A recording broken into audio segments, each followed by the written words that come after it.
AI AI AI গত কয়েক বছর ধরে পুরো বিশ্বে বিশাল একটা হাইপ তৈরি করছে এই এআই।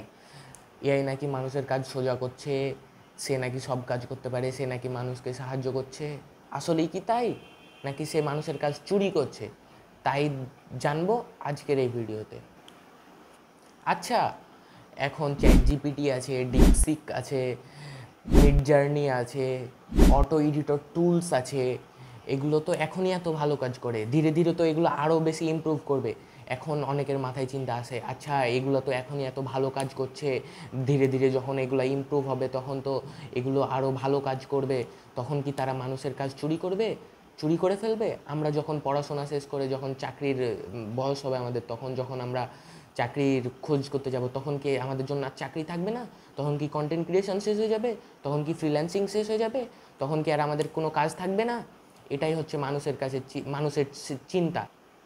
এখন আমরা যদি জানতে চাই ভবিষ্যতে কে এগিয়ে যাবে আর কে পিছিয়ে থাকবে, তাহলে আমাদেরকে আগে ভালোভাবে জানতে হবে এআই কি।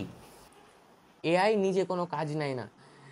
লো স্কিল রিপিটেটিভ কাজকে এআই অটোমেট করে।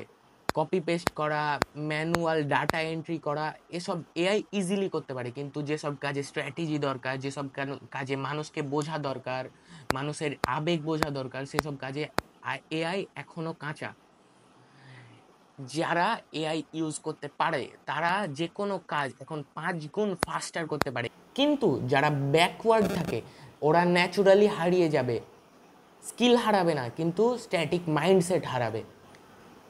এখন পয়েন্টটা হচ্ছে, এআই কি তোমার ভয় না তোমার হাতিয়ার?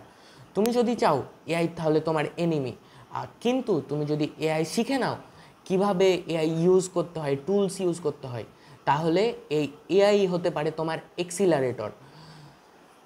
তুমি একজন লেখক, তাহলে তুমি চ্যাট জিপিটি ব্যবহার করে আইডিয়া নাও। তুমি একজন ডিজাইনার, মিড জার্নি ব্যবহার করে কনসেপ্ট নাও। তুমি একজন ভিডিও ক্রিয়েটর, তুমি এআই ব্যবহার করে তোমার এডিট ফাস্ট করো। সব কথা শেষ কথা, এআই দোষী না। যারা শিখবে তারা এগিয়ে যাবে, তারা কখনোই হারবে না। কিন্তু যারা বসে থাকবে তারা পিছিয়ে পড়বে, তারা হেরে যাবে। তুমি যদি শিখার পক্ষে থাকো তাহলে কমেন্ট করো, আর এরকমই বাস্তব কথার জন্য সাবস্ক্রাইব করে পাশে থাকো।